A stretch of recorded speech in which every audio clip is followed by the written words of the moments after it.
Le 1er février dernier,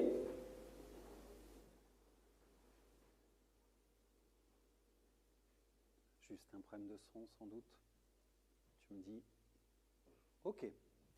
Le 1er février dernier, Gérald Darmanin affirmait sur France Inter, je cite, « Nous ne pouvons plus discuter avec des gens qui refusent d'écrire sur un papier que la loi de la République est supérieure à la loi de Dieu. »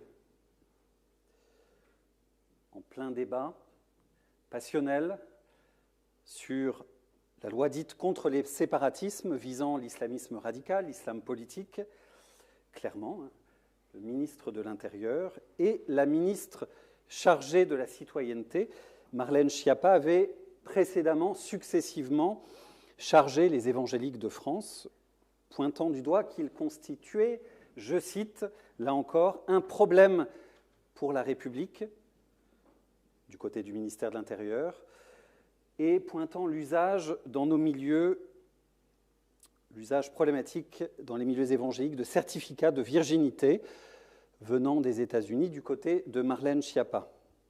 Accusation aussi scandaleuse que fantasmée en réalité. Et dans ce climat sympathique, comment les croyants sont appelés à se situer? Que dire? Qu'espérer? Et que dire à ces responsables-là? Comment se positionner? Et surtout, que répondre concrètement si un jour, possible, et possiblement prochain, nous étions mis en situation, sommés d'écrire sur un papier que la loi de la République est supérieure à la loi de Dieu. Que dirions-nous? Comment réagirions-nous? Que ferions-nous? En pleine instruction en ce moment même à l'Assemblée nationale, si vous avez suivi l'actualité, cette nuit même, jusqu'à mardi, cette loi sur les séparatismes est discutée, elle est amendée, elle est votée. Cette loi qui présente plusieurs dispositions inquiétantes sur la question des cultes, sur la question des libertés religieuses. Et nous prendrons à l'issue de cette prédication un temps d'intercession pour notre pays, pour nos responsables politiques. Autour de la scène, j'aimerais vous inviter à l'écoute d'une deuxième phrase choc de Jésus, deuxième de la série, pour nous aider à faire face à ces questions, du lien entre la foi et la loi des hommes, du lien entre Dieu et César. Nous lisons dans l'évangile de Matthieu, au chapitre 22, Évangile de Matthieu, chapitre 22, et nous lirons des versets 15 à 22, si vous avez vos Bibles, des smartphones, sinon le texte s'affiche pour que nous le lisions dans la version second 21. Évangile de Matthieu, chapitre 22, des versets 15 à 22. Nous lisons.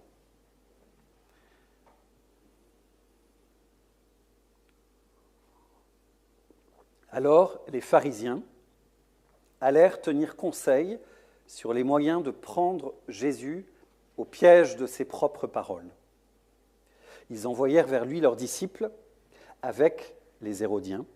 Ils lui dirent : « Maître, nous savons que tes paroles sont vraies et que tu enseignes le chemin de Dieu en toute vérité, sans te laisser influencer par personne, car tu ne regardes pas à l'apparence des personnes.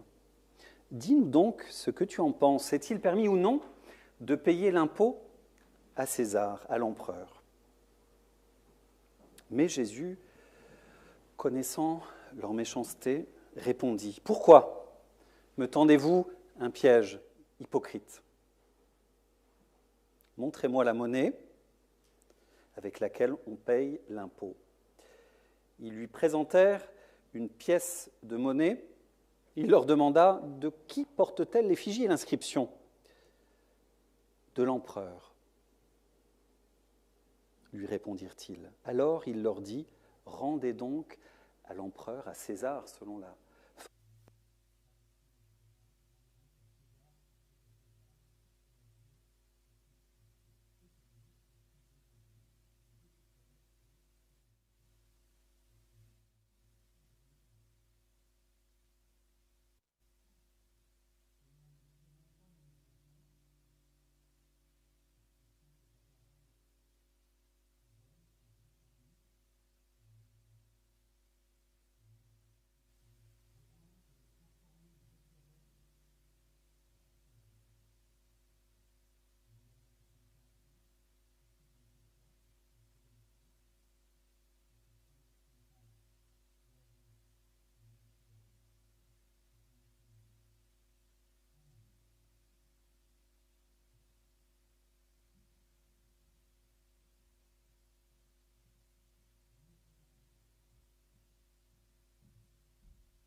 Ça fonctionne. La pile n'a pas survécu à toute la matinée. Pour situer les acteurs et les enjeux, et c'est d'autant plus important pour comprendre ce qui se joue dans ce texte.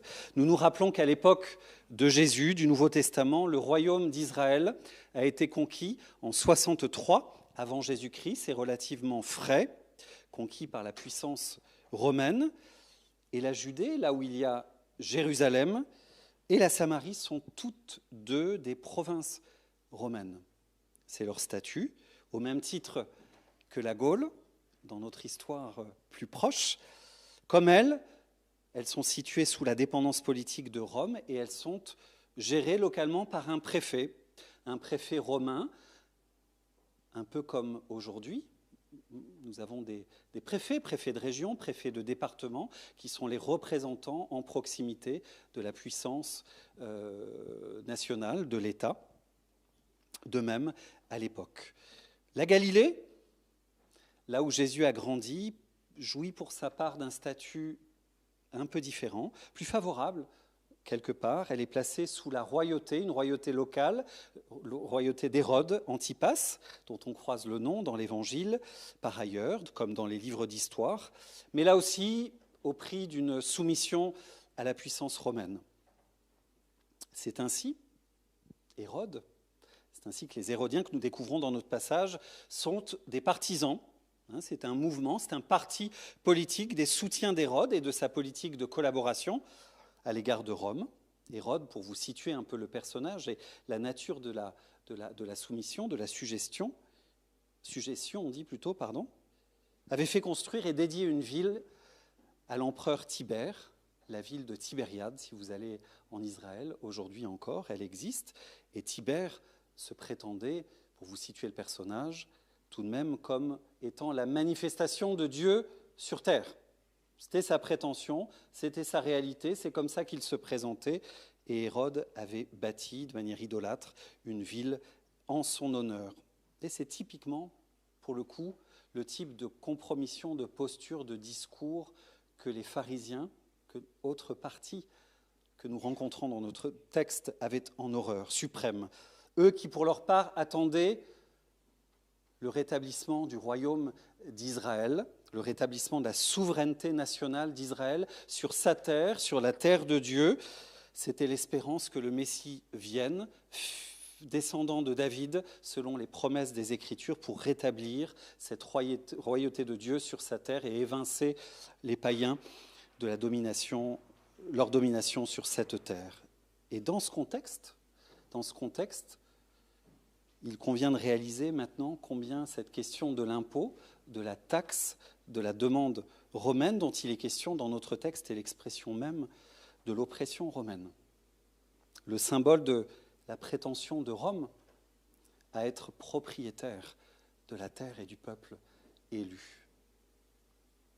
En résumé, nous sommes là aussi quelque part dans un climat fort sympathique de tension politique, climat de tension vive en présence de deux partis ennemis, hérodiens, pharisiens, qui vont dans la scène de notre texte, vous l'avez vu, faire alliance, se concerter, se rencontrer et aller piéger Jésus pour le faire tomber. Ils viennent avec cette question, piège, enrobé d'hypocrisie. Jésus le sait, le voit, le débusque, disant, je cite, « Maître, nous savons que tu dis la vérité et que tu enseignes en toute vérité comment Dieu nous demande de vivre.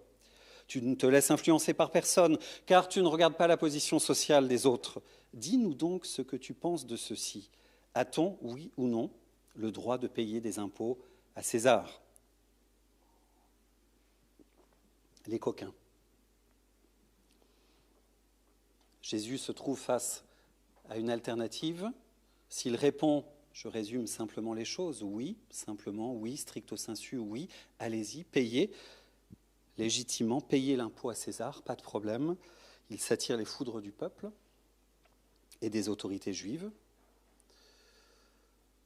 De l'autre côté, s'il répond non à la question posée, les Hérodiens le livreraient directement à la puissance, à l'autorité romaine, qu'il condamnerait pour rébellion, sédition contre l'Empire, contre la puissance romaine. Le piège est tendu.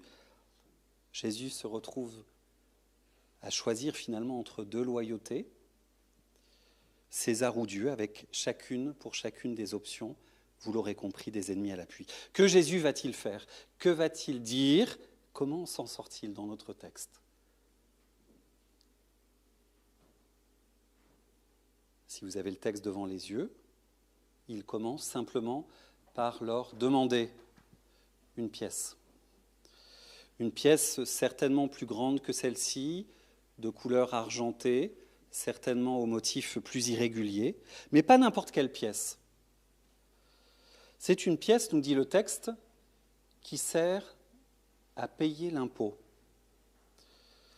Ce qui était une autre monnaie que celle du quotidien. La monnaie qui servait au commerce local, aux affaires, c'était une autre pièce, sur la pièce que Jésus va demander et qu'il leur donne, celle qui sert au paiement de l'impôt à Rome. Sur l'une des faces est frappé le portrait de l'empereur, son effigie, et dessous cette inscription, « Fils de Dieu ». Inscription blasphématoire, scandaleuse pour un juif, fils de Dieu, et l'autorité romaine, connaissant cette sensibilité juive et ne voulant pas exaspérer les tensions en terre de Palestine, pour le commerce local, donc, permettait la circulation d'un autre type de monnaie, qui ne portait pas, le portrait, l'effigie de l'empereur et l'inscription coupable. Mais pour l'impôt impérial, en revanche, pour le tribut annuel dû à César, c'était bien la monnaie universelle, la monnaie officielle de l'Empire qui était demandée, qui était requise. C'est ainsi donc l'arrière-plan, le sens de la question de Jésus au verset 19. « Montrez-moi une pièce qui sert à payer cet impôt. » Ses adversaires s'exécutent, lui tendent effectivement une pièce servant à payer le tribut à César qu'ils ont en leur possession, avec l'effigie, avec l'inscription, et Jésus de leur répondre, alors rendez à César ces pièces qui lui appartiennent et qui lui reviennent, selon qu'il est impur pour vous de posséder un objet avec une telle effigie, avec une telle inscription, avec une telle qualification pour un homme fils de Dieu. Restituez cet impôt pour l'Empire. Rendez à César ce qui appartient à César, selon l'autorité qui lui a été donnée par Dieu, nous reviendrons là-dessus, et rendez à Dieu ce qui lui appartient. Rendez à Dieu ce qui appartient à Dieu. L'honneur, la gloire, la louange, votre cœur, votre consécration. Jésus, par cette question, par ce geste, remet les choses en place, remet chacun à sa place. Et les pharisiens, vous l'avez vu, et les hérodiens s'en vont, la queue entre les jambes, penauds. César est remis à sa place d'abord, à sa juste place. Jésus va débusquer dans une pointe critique que celui qui a des oreilles entende parmi les auditeurs de l'époque. Et nous, aujourd'hui, il va pointer de manière critique la prétention de César à la divinité. Et il remet Dieu à la sienne, souveraine, au-dessus de tout, précisément, chacun à sa place. L'autorité de César dans ce texte, et j'aimerais l'appuyer, et dans l'ensemble de l'enseignement du Nouveau Testament, chez Paul, chez Pierre, demeure à respecter. L'impôt est à payer. Loyauté, respect et intercession sont demandés pour lui, au peuple de Dieu. Et on le mettra en œuvre tout à l'heure. Intercession, parole de bénédiction, présence responsable dans la vie de la cité pour aider, prier pour que César, pour que l'autorité travaille à la vie commune, serve la justice, serve la paix, serve le bien commun, autant qu'il est possible dans un monde pécheur. Et il faut se rappeler, et c'est quelque chose, je crois, dont on n'a pas assez conscience, je pense, quand on lit les Écritures, au moment où Jésus, ou Paul, ou Pierre écrivent le Nouveau Testament, on se situe, l'Empire romain connaît globalement une période de stabilité, et les historiens appellent cette période-là la Pax Romana, la paix romaine. Cette paix romaine qui va bénéficier finalement à l'Évangile, à l'expansion de l'Évangile, par l'établissement de tout un réseau routier. Vous vous souvenez, dans Astérix, tous les chemins mènent à Rome.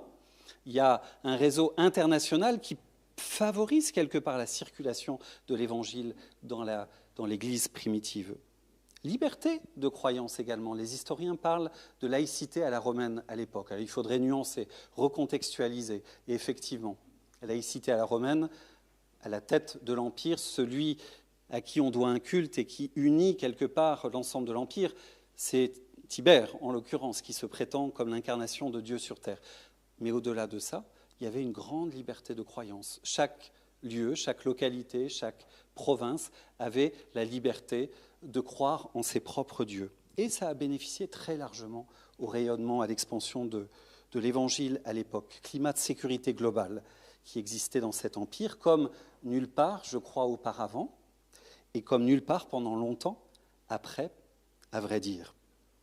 Et c'est ainsi, dans ce contexte-là, que Paul va inviter en 1 Timothée 2 les croyants à prier pour les autorités, afin qu'elles assurent, contribuent à l'établissement d'une vie paisible et tranquille, pour que l'Évangile puisse être librement partagé, pour que nous puissions vivre tranquillement également. Vous relirez le texte avec profit. C'est dans ce contexte-là également qu'en Romains 13, Paul invite à reconnaître l'autorité de César, l'autorité des rois, qui lui est donnée par Dieu, qui est contenu, conduit, gouverné par lui, rendre à César ce qui appartient à César. C'est aussi reconnaître le rôle légitime que les autorités, que César tient de Dieu.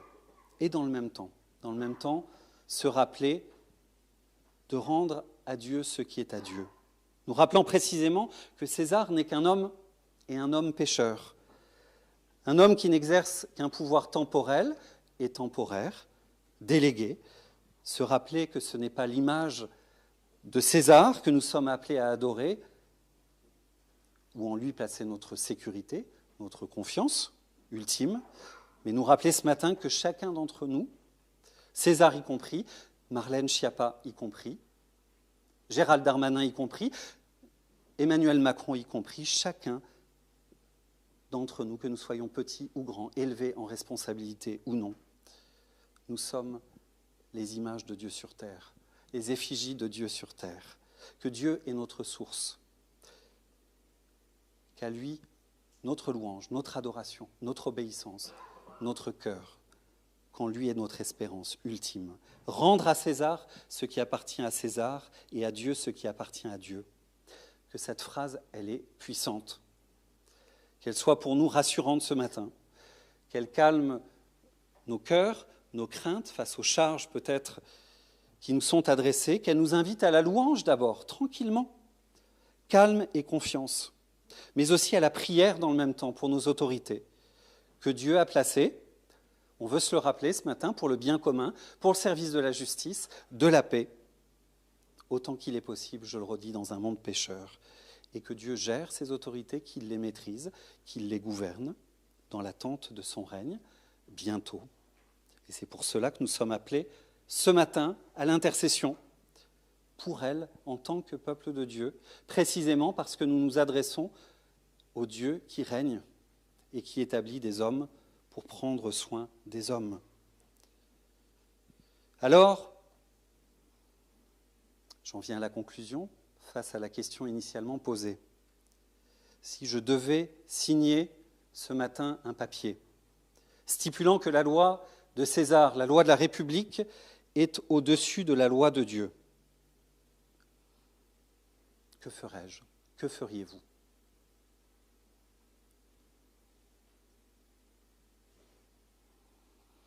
Il me semble qu'avec toute la finesse et la pédagogie de Jésus, avec bienveillance, il faudrait être capable de dire non. De refuser, finalement, comme Jésus l'a fait, de se laisser enfermer dans cette alternative. Entre Dieu et César, je ne suis pas appelé à choisir, parce que l'un et l'autre ne boxent pas dans la même catégorie, il ne s'agit pas de la même chose. À César, je peux être loyal. Pour César, je peux prier. Je peux aider, soutenir les autorités dans les belles missions qu'elles ont à accomplir. Et je peux le signifier, et je veux le faire ce matin. Et nous l'avons fait à l'échelle globale, au niveau du protestantisme large, dans le cadre de la Fédération protestante de France, avec le CNEF dans le cadre au niveau du protestantisme évangélique plus strictement. Rappeler que non, nous n'avons pas à signer ce type de propos, ce type de demande.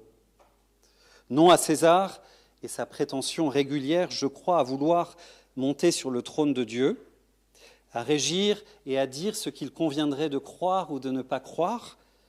Cette demande, je crois, est une torsion, et nous l'avons dit. Je crois qu'il ne faut pas s'excuser de le dire. Elle est une torsion de la laïcité, d'une laïcité bien comprise et bien vécue. Et cette torsion n'est pas acceptable. Elle n'est pas la laïcité, d'ailleurs, tout simplement. En cela, si je raccroche au texte biblique que j'ai lu, je ne veux pas être du parti d'Hérode, qui, vous vous souvenez, avait choisi de bâtir, dédier, Collabo, une ville de manière idolâtre à l'empereur Tibère, ratifiant ses prétentions. Jésus nous prévient ce matin, dans ce texte, je crois, nous invite à résister à cette tentation idolâtre qui consiste à réduire toute réalité à la réalité politique, sacralisant l'autorité en place par peur. Les motifs peuvent être divers et je peux les identifier au plus profond de moi-même. Par peur, par faiblesse, par désir de sécurité, se compromettre, s'abandonner, ne rien dire, se laisser faire, se laisser intimer ce que l'on a le droit de croire ou pas, ne rendant pas à Dieu la louange et la confiance qui lui revient, lui notre Créateur, lui notre Sauveur, lui notre bon Père qui nous a invités dans son royaume. Contre les peurs, contre les discours d'intimidation, Dieu attend de nous notre cœur ce matin, simplement, notre confiance, je le disais, notre louange, première attente, première réponse que nous lui devons. Et que nous continuons à le faire ce matin, tranquillement. Deuxième attente, deuxième réponse, la prière d'intercession. Et une posture, je le dis, avec de respect, de bénédiction vis-à-vis des autorités, parfois injustes, dans leurs propos, leur appréciation, dans leurs actions. Une implication avec qui soit responsable, active, à côté de César, en vue du bien commun, pour participer à la gestion des affaires temporelles qui comptent pour Dieu, même si elles sont temporaires, même si elles sont dans l'attente du monde et du règne de Dieu qui vient et du règne de Dieu. En cela, je ne veux pas et je ne suis pas ce matin du côté du parti, je vais y arriver, des pharisiens, contre la tentation du retrait quelque part, de me dire ce monde est corrompu, ces politiciens sont pourris, leur discours n'est pas juste, à quoi bon? Tentation peut-être avec du complotisme qui peut nous agiter en ce moment, tous véreux, nous ne pouvons pas croire, tentation de se replier sur nous-mêmes, sur notre foi, sur notre communauté, sur le monde qui vient, contre la tentation du retrait, contre la tentation à l'inverse quelque part, mais c'est la tentation des pharisiens, de la puissance, c'est-à-dire la tentation d'établir, de vouloir établir aujourd'hui et maintenant le royaume de Dieu sur terre, tentation théocratique. Jésus nous appelle à une troisième voie, sur une ligne de crête, nous invite à la posture du service, de la disponibilité, même si nous sommes exilés en terre étrangère, nous sommes appelés à servir, à bénir, à être actifs, à être constructifs, à prier pour et à être conséquents avec la prière que nous formons. Chacun à sa place et nous à la nôtre en tant que peuple de Dieu. Solidaires d'un monde pécheur dans lequel Dieu nous a choisis, dans un monde en souffrance qui attend son libérateur, assoiffé ce monde de la parole de vérité, de l'Évangile, parole de paix et de justice. Que nous en soyons ce matin, par notre prière, notre disposition de cœur, notre manière d'agir et de réagir cette semaine et dans les semaines qui viennent, témoins, porteurs de cet Évangile de grâce, de vérité, de justice. Que nous sachions poser concrètement par des paroles et des actions les signes de notre espérance et bénir les autorités que Dieu a placées. Précisément quand le monde et César s'agitent, que nous puissions être capables de cela. Pendant que Kevin s'approche, je vous invite à la prière. Et nous allons continuer cette prière dans un instant.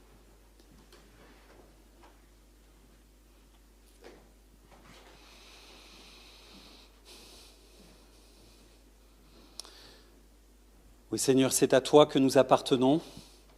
Tu es notre Créateur, notre Rédempteur. Tu es le propriétaire de nos vies.